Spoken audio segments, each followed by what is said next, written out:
My name is Audrey. A year back, life sucker punched us. Our little boy, our 9-year-old Mikey, lost his battle with leukemia. My husband, Mark, a factory engineer, and I, an economist, were left grappling with a loss too immense to comprehend. Mikey wasn't just our son, he was our sunshine, our hope, our joy. He was a spitfire, full of life and laughter, even when the illness tried to dim his light. He'd look at us with his big, brave eyes, and say, "I'm gonna beat this, Mom. You watch." And we believed him, because he was our little warrior. I remember the day he was diagnosed. We were in the doctor's office, holding on to each other and on to hope. The doctor, with a grave face, told us, "I'm sorry, it's leukemia." The room went quiet. It felt like the air had been sucked out of it. Mark was the first to break the silence. "We'll fight it," he said, his voice firm. "We'll do whatever it takes." And fight we did. The days turned into a blur of hospital visits, chemotherapy sessions, and countless prayers. Mikey, bless his heart, fought like a champ. He'd throw up, cry from the pain, but then wipe his tears and say, "Is that all you got, cancer?" But the disease was relentless. It took away his energy, his laughter, his hair, but not his spirit. He'd lay in his hospital bed, frail and tired, but still managed to give us a thumbs up. "I'm good, Dad. I'm good," he'd say, trying to reassure us. The day we lost him, Mark and I were at home. We'd been waiting for a call from the hospital. The phone rang, and Mark picked it up. His face went white. He didn't have to say anything. I knew. Our little warrior was gone. Mark finally found his voice. He's gone, Audrey," he said, his voice barely a whisper. I remember collapsing onto the floor, Mark holding me as we cried. For months, our house felt like a tomb, silent and cold.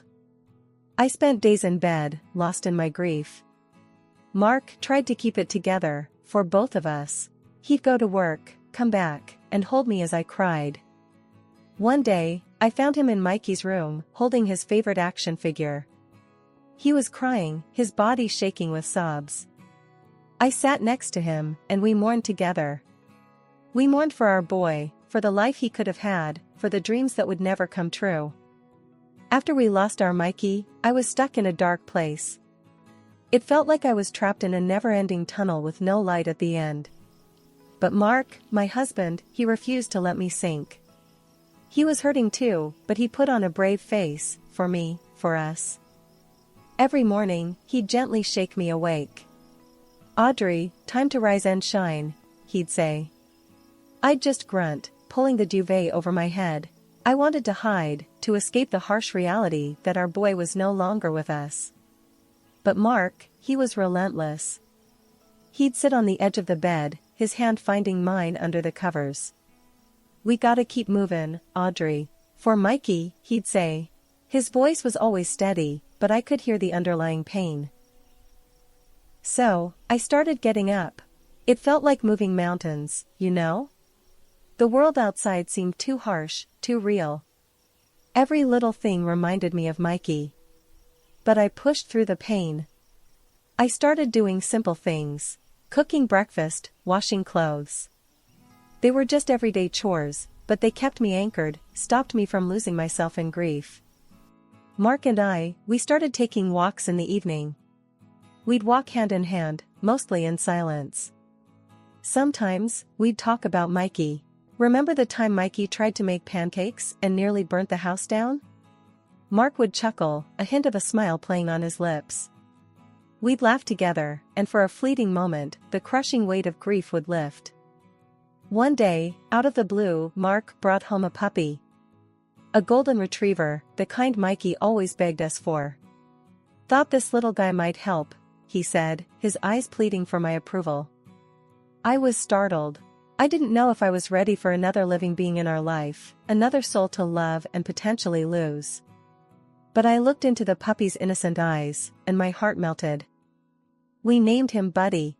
He was a bundle of energy, always scampering around, gnawing at our shoes. But he brought a sense of life back into our home. His playful barks and whimpers filled the deafening silence that had settled since Mikey's departure. In a strange way, Buddy helped us heal.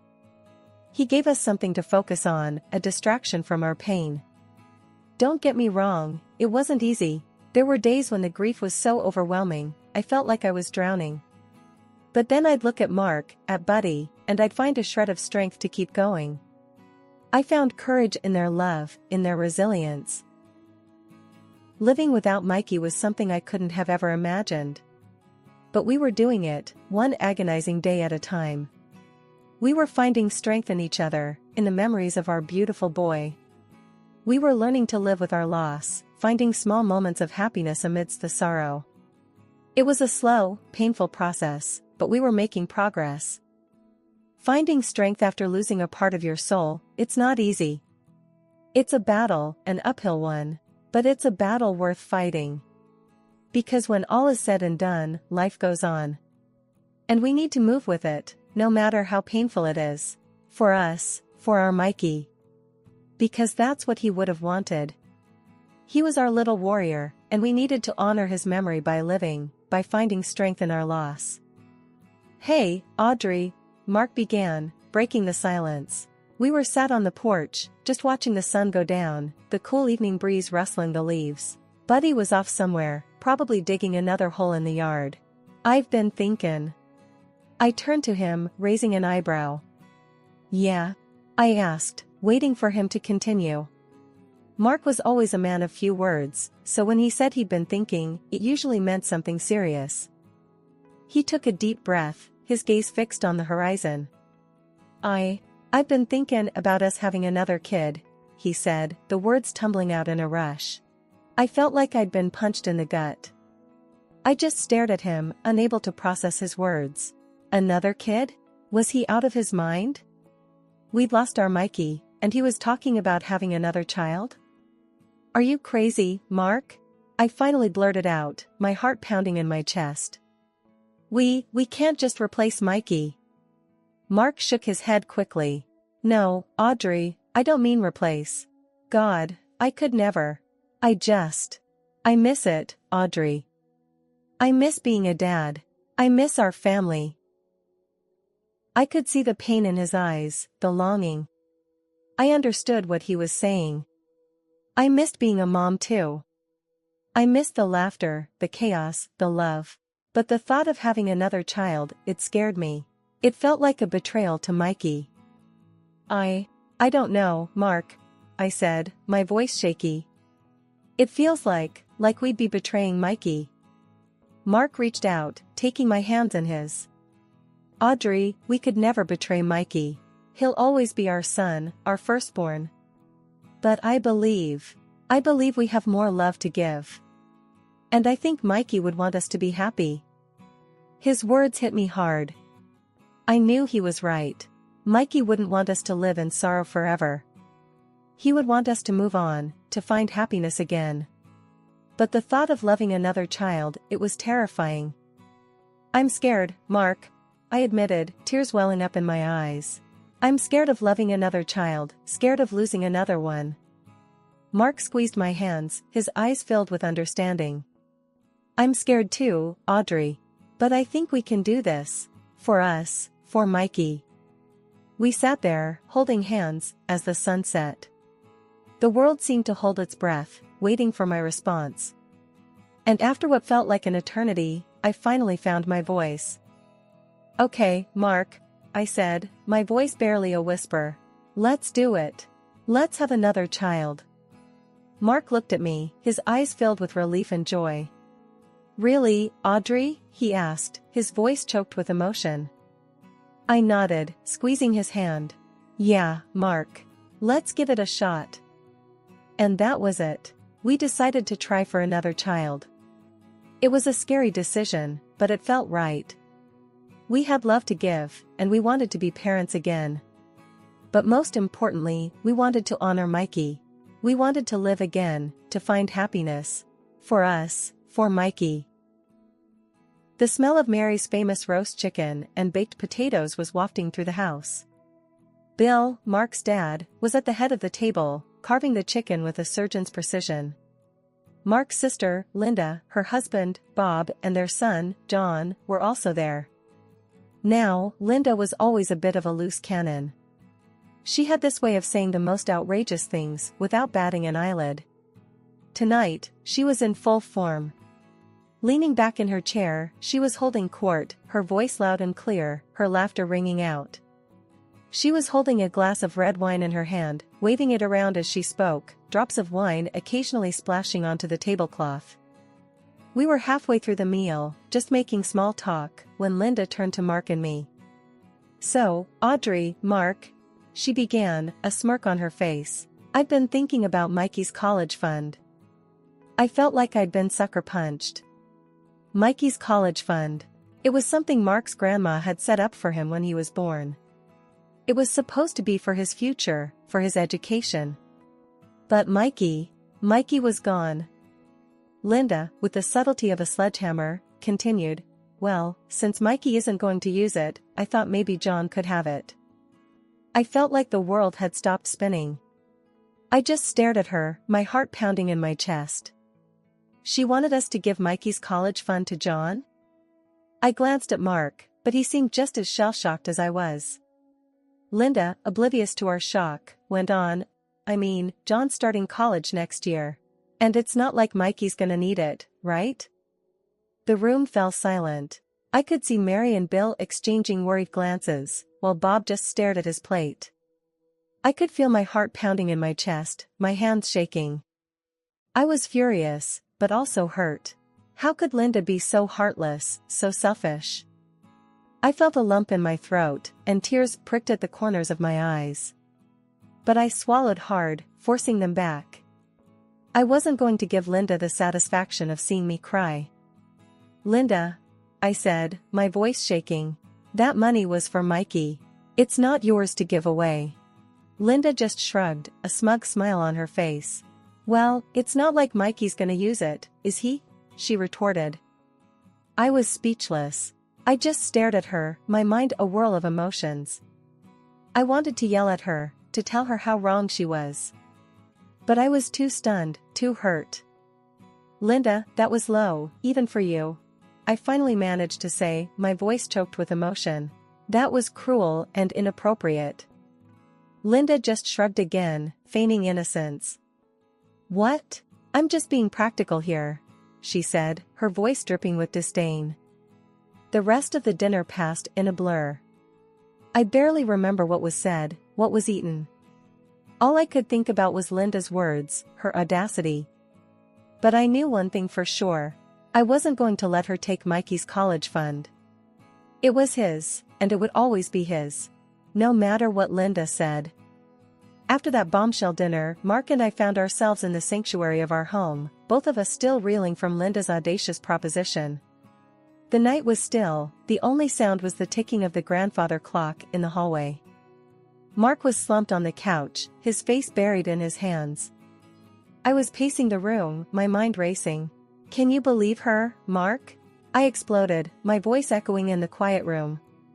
"The nerve of that woman." Mark didn't say anything at first. He just sat there, his shoulders hunched. Finally, he looked up at me, his face pale. "I know, Audrey," he said, his voice heavy.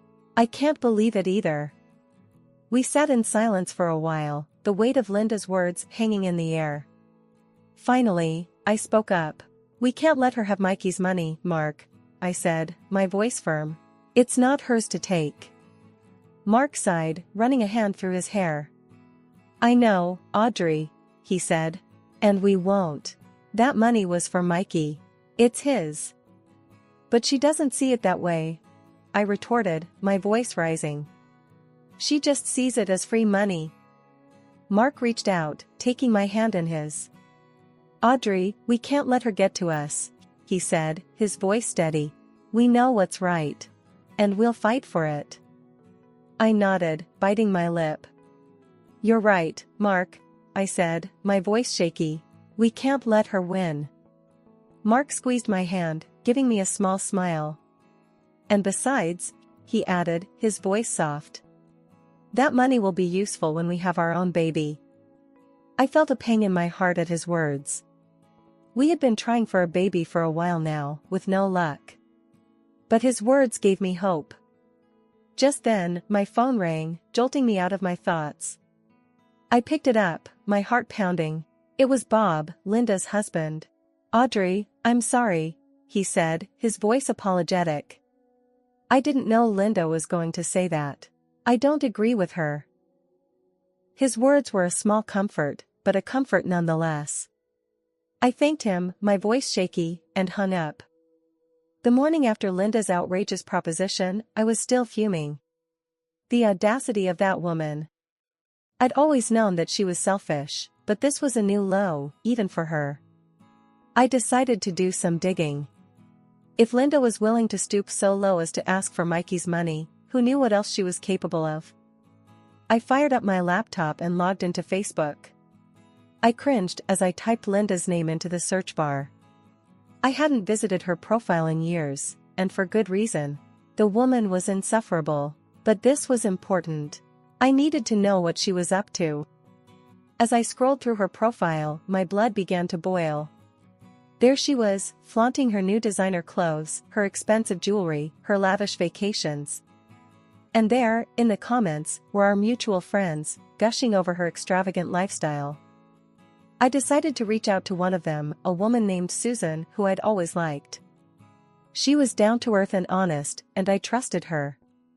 I sent her a message, asking her about Linda's recent spending spree. "Oh, Audrey," she replied, her words appearing on my screen. "You have no idea. Linda's been living it up. She's been spending money like there's no tomorrow." I felt a knot in my stomach. "But what about John's college fund?" I asked. "Isn't she worried about that?" Susan's reply was immediate. "Audrey, I hate to be the one to tell you this, but Linda's already spent all that money. On herself." I felt like I'd been punched in the gut. Linda had spent John's college fund? On herself? I couldn't believe it. But then again, maybe I could. This was Linda we were talking about, after all. I thanked Susan for her honesty and logged off. I felt sick to my stomach. Linda had spent all of John's money, and now she wanted Mikey's. The sheer audacity of it was staggering. I sat there, staring at my screen, my mind racing. I was furious, but more than that, I was determined. Linda had crossed a line, and I wasn't going to let her get away with it. I picked up my phone and dialed Mark's number. "Mark," I said, my voice steady. "We need to talk. It's about Linda." Mark was silent for a moment. Then, he spoke, his voice grim. "What's she done now, Audrey?" I took a deep breath. "She spent all of John's college fund, Mark," I said. "On herself." There was a sharp intake of breath on the other end of the line. "I can't believe it," Mark said, his voice shaky. "That's selfish. I can't believe she'd do something like that." "I know, Mark," I replied, my voice calm. "But we can't let her get away with it. We need to stop her. For Mikey." There was a long pause. Then, Mark spoke, his voice resolute. "You're right, Audrey," he said. "We need to stop her." As I hung up the phone, I felt a surge of determination. Linda had shown her true colors, and they were ugly. But we weren't going to let her win. Not this time. Not ever. I called up Mark's folks and told them to drop everything and meet me at their house. The atmosphere was as thick as pea soup when I walked into their living room. I took a deep breath and spilled the beans. "Linda's blown all of John's college cash," I said, my voice shaky. "On herself." Mark's dad, a big burly guy who usually had a smile on his face, looked like he'd been hit by a truck. "That rotten," he snarled, his voice echoing through the room. Mark's mom, a sweet old lady who always had a kind word for everyone, looked like she'd seen a ghost. "Our own daughter," she whispered, her voice barely audible. "How could she?" Mark, who'd been as quiet as a mouse, finally piped up. "We ain't gonna let her get away with this," he said, his voice as hard as nails. We're gonna fight her on this. The very next day, I was at home when I heard a loud bang on the door. It was Linda, her face red as a beetroot. You ratted me out, she hissed, her eyes blazing like a wildfire. You told them about the dough. I did, I said, standing my ground. That money wasn't yours, Linda. It was for John's schooling, not for you to blow on fancy clothes and shoes. Linda's face turned an ugly shade of purple. You're gonna pay for this, she spat, her voice dripping with venom. You'll wish you never crossed me. With that, she stormed off, leaving me shaking in my boots. I knew then that Linda meant business. But I also knew that I couldn't back down. Not now. A couple of days later, I went to visit Mikey's grave. As I got closer, I noticed something was off. The flowers I'd left were trampled, and the small angel statue I'd placed by the headstone was smashed to bits. My heart sank. I knew who'd done this. I immediately called the cops. They showed up in no time and started poking around. After a while, they told me they'd found some footage from the security cameras at the cemetery. It was Linda. She was the one who'd trashed Mikey's grave. I called Mark, my voice trembling with rage. Mark, I said, Linda's desecrated Mikey's grave. There was a pause on the other end.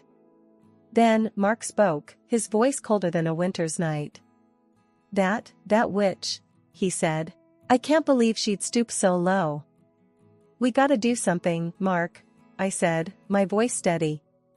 We can't let her keep doing this to us. As I put down the phone, I felt a surge of determination. Linda had shown just how far she was willing to go. But we weren't about to let her get away with it. We were gonna fight her, every step of the way. For Mikey, for John, for all of us. After Linda's nasty stunt, we gave her the cold shoulder. No more Sunday dinners, no more family gatherings. She was out, plain and simple. Even her own husband, Bob, couldn't stand the sight of her. He served her the divorce papers quicker than you can say Jack Robinson. It was a bitter pill for him to swallow, his own wife turning out to be such a snake in the grass. The fallout from Linda's betrayal was like a bomb going off in our lives. But it also brought me and Mark closer. We were in the same boat, dealing with the same pain. We leaned on each other, helped each other through the tough times. We became more than just in-laws. We became allies, friends. Days turned into weeks, and weeks into months. We slowly but surely picked up the pieces. We were a team, and nothing could break us. Not Linda. Not her betrayal. Nothing. One day, I went to visit Mikey's grave. It was a sunny day, and the cemetery was peaceful. I sat down next to his headstone, feeling a strange sense of calm. Hey, Mikey, I said softly. I miss you, kiddo. But I want you to know we're doing okay. We're sticking together, just like you'd want. I felt a soft breeze on my face, like a gentle caress. I smiled. I know you're watching over us, Mikey. We'll make you proud. As I walked away from the cemetery, I felt a sense of peace. We had been through hell and back, but we were still standing. We were stronger than ever. And we were ready to face whatever life had in store for us. And then, in the midst of all this chaos, I found out I was expecting. When I told my husband, his face lit up like a Christmas tree. Audrey, he said, his voice choked with emotion, this is the best news I've heard in a long time. I smiled at him, my heart swelling with love. I thought you'd be happy. He pulled me into his arms, his eyes shining. Happy doesn't even begin to cover it, Audrey. This is a miracle, a blessing. He paused, deep in thought. The money we plan to spend on Mikey's education, we'll use it for our unborn child. We'll give him the best life possible. I nodded, tears welling up in my eyes. I think Mikey would have wanted that. As we sat there, planning for the future, I felt a sense of hope. Despite everything, we were moving forward. We were turning our pain into something positive. And I knew, deep down, that we were going to be okay. We were going to make it. Together.